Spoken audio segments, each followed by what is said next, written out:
Pelzer Winzer auf dem Wurstmarkt. Karl Räder.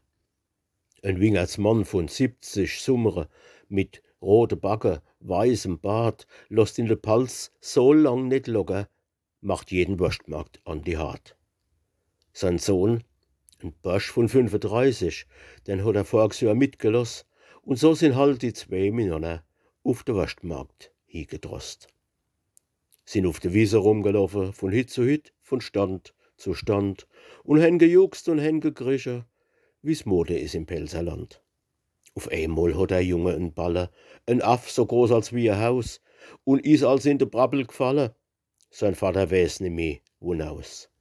Genug er leiht sich von Bekannten en Wurstmarks, Schubkarsch und en Trag und fahrt sein Bu zu seiner Tante und sagt dann dort zu der Frau, der soll die Kränke kriegen, so en Lauser, der hat en Wei als nun geschit. Ich nehm zu Lebtag auf den Wurstmarkt, wahrhaftiger Gott, kein Kind mehr mit.